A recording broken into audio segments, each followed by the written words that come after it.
Okay, if you are wondering how to talk to your children about coronavirus, this is the video for you. And I gotta grab my notes.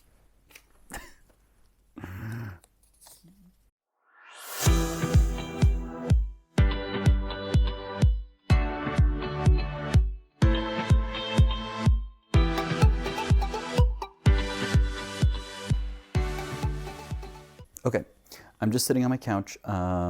Kids would probably come right through there if anybody wakes up, but I think they're all probably pretty asleep because they had school testing today. There is a stuffed unicorn on the ground right there. And I wanted to talk about how to talk with your kids about coronavirus because it's scary and it's challenging. It's not something that a lot of kids or parents have faced before, and so it can be difficult to know how to talk to them best. The challenge for parents is that coronavirus is pretty scary. As more and more news comes out, as there's more and more deaths nationally and internationally, it gets more and more real. And I think parents are realizing, okay, we got to take this seriously. We need to have a plan for our family. My work is, talking about, not my office, but the office of my patients and you at home is talking about it, and schools are talking about it, and we're trying to figure out what's best to do. So it's scary.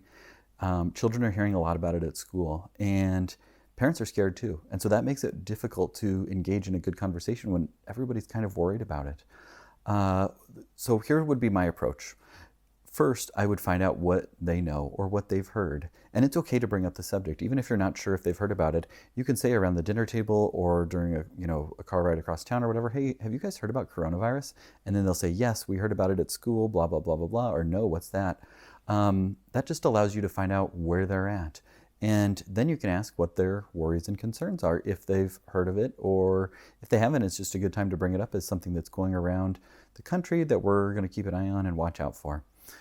Be honest. Be honest about what you know. Be honest about how you're feeling, and be honest about what you don't know. I think that is the best approach, because if you try and sugarcoat it and gloss it over, they're going to say, well, my mom and dad said it's nothing to worry about or it's not going to affect us, but my teacher was talking about it and my friends at school were talking about it and they were telling me what their parents said. It's better to be honest than try and sugarcoat.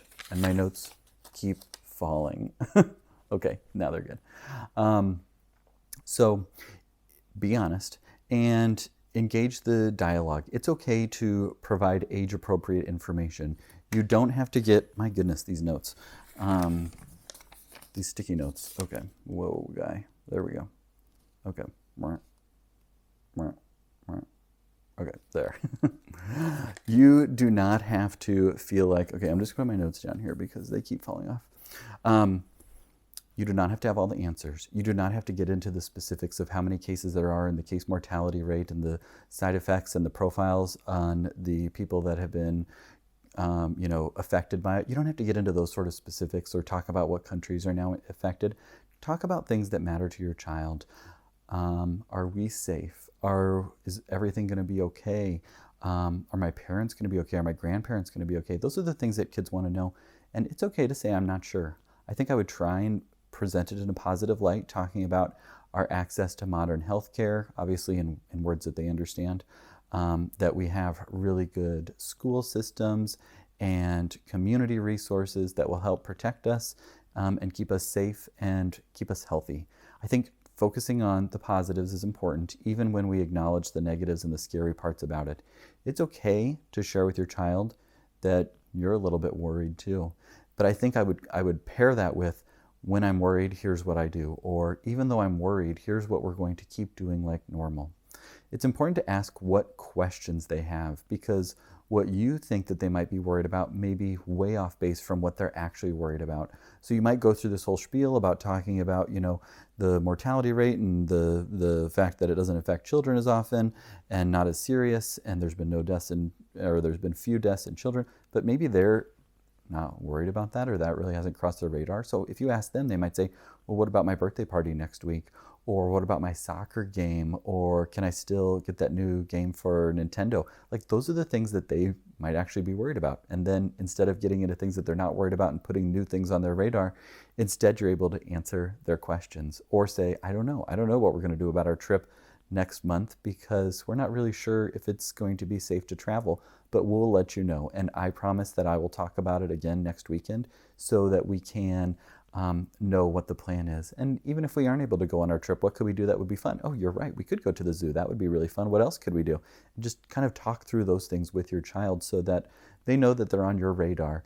It's much better to be honest about what you're thinking and feeling than try and sugarcoat it or protect your child from it completely. Because if they are hearing about it at school, but mom and dad are pretending it doesn't exist or not bringing it up, then it probably just makes them think that it's more serious than it really is, or that there's something that they're trying to hide, or that you as a parent are worried they can't handle it.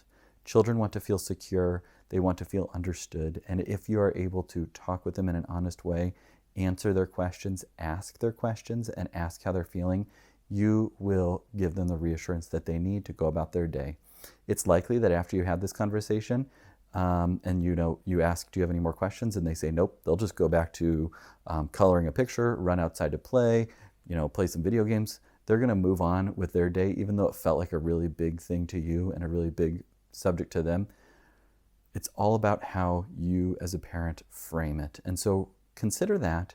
You really won't mess up if you just think it through and have that in mind as you go into that conversation with the kids, and keep the lines of communication open. Meaning that you might talk about it and then you might not talk about it for a couple of days, and then you might ask, have you heard anything else at school about it? Or what else is on your mind about coronavirus? Have you heard about it? Just keeping those lines of communications open, asking what worries them, and then checking in on a frequent basis. It's also important to make sure that you're looking out for your own mental health and your worry as you go through this unknown, this novel thing that really few of us have experienced before on this scale or in recent memory.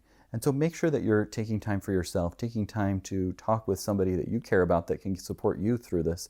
And if you don't have that person, look for that person. Talk with your pediatrician, talk with your school. Find those resources so that you can feel comfortable in having that conversation and leading your family confidently and securely forward.